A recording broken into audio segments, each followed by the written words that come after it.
Muchas gracias, presidente.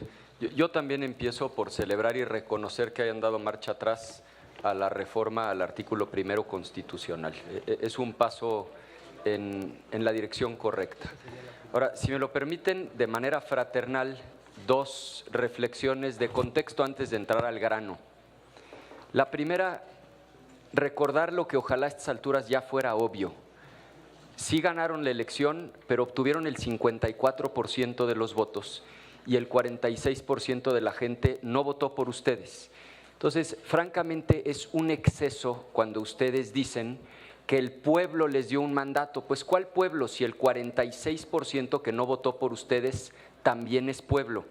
Y segundo, este pleito que ustedes se traen con el Poder Judicial, se los digo de manera fraterna, me parece los tiene verdaderamente cegados, porque se inventaron un remedio, de veras lo creo, y no estoy usando un adjetivo contra una persona en lo particular, me refiero al conflicto que traen contra el Poder Judicial, porque inventan un remedio que aparentemente les da el triunfo en esta batalla frente al Poder Judicial, pero me parece que es una medicina que acaba aparentemente con el padecimiento, pero mata al enfermo. Y creo que no exagero y lo voy a tratar de explicar con claridad. Decía el senador Insunza ahora antes de iniciar la sesión, tengamos un debate constitucional. ¿De qué se trata esta reforma? La reforma se trata, para efectos prácticos, como ya lo dijo muy bien Gonzalo Yáñez, cuando se reforme la Constitución, será imposible impugnar la reforma. Es decir, no procede amparo, no procede acción de inconstitucionalidad, no procede controversia constitucional. Creo que en eso estamos de acuerdo, en eso consiste la reforma. Ahora, si bien la versión de ayer era, algunos pensamos, grotesca por explícita, la versión de hoy sigue siendo muy grave por los efectos prácticos, porque miren, en abstracto no suena tan grave. Se reforma la Constitución, imposible impugnarla. Pero yo los invito a que hagamos la reflexión en concreto, observando ejemplos prácticos, tanto de forma como de fondo, para entender la magnitud de lo que esto puede implicar. Entonces, empiezo con la forma. Imagínense ustedes, y creo que lo que voy a plantear no está alejado de lo que podría ocurrir, que simple y sencillamente no se publica el dictamen a discutirse. Un dictamen de 300 páginas, se va a reformar la Constitución, no se publica. La oposición no tuvo ni siquiera oportunidad de leer lo que se iba a reformar. Por cierto, pasó algo muy parecido a lo que estoy diciendo cuando la reforma electoral, 5 minutos antes de votarlo, subieron 300 páginas a la Gaceta. La pregunta es, si obtiene las 2/3 partes en ambas cámaras y la mayoría de las legislaturas de los estados, aunque la oposición no haya podido leer el dictamen, ¿no va a haber recurso alguno? ¿No es impugnable la reforma constitucional? Con lo que ustedes están proponiendo, la respuesta es no. Segundo ejemplo de forma, no se alcanzan las 2/3 partes. Acuérdense que antes de que ustedes obtuvieran el voto 86, llegaron a declarar, hay versiones públicas de esto, de que 85 en una de esas hiciera mayoría calificada. ¿Qué hubiera pasado si la presidencia de la Cámara hubiera cantado la mayoría calificada con 85 votos? Y otra vez, no estoy planteando aquí la magnificación apocalíptica, estoy poniendo un caso concreto. Una mesa directiva canta una mayoría calificada con 85 votos. O con 80 o con 79.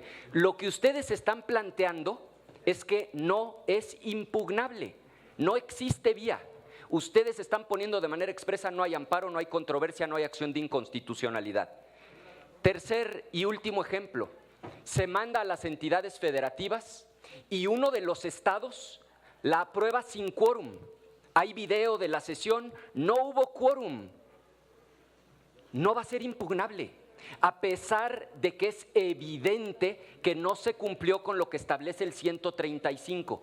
Paso ahora a tratar de poner un par de ejemplos que ya no son de forma, sino de fondo.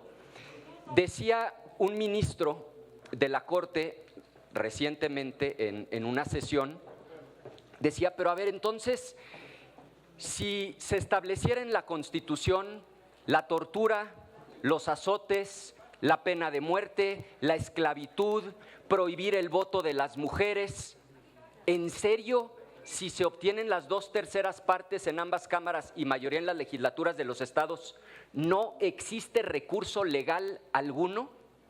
De ese tamaño es el problema que muchos estamos viendo. Por eso sostenemos que no es viable en una democracia el que no exista un tribunal constitucional.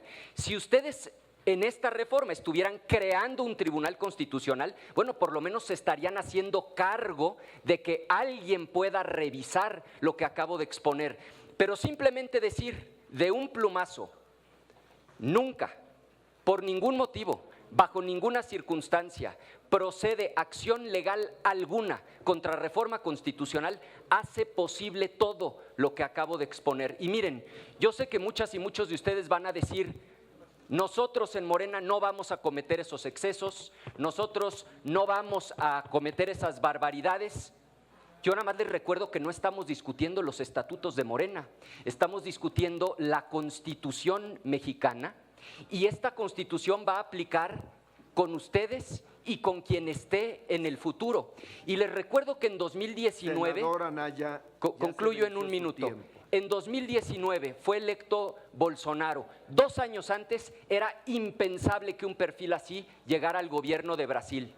Cuando en el 16 la primera vez se eligió a Trump, 2 años antes nadie le daba la más mínima posibilidad de ganar siquiera la primaria republicana.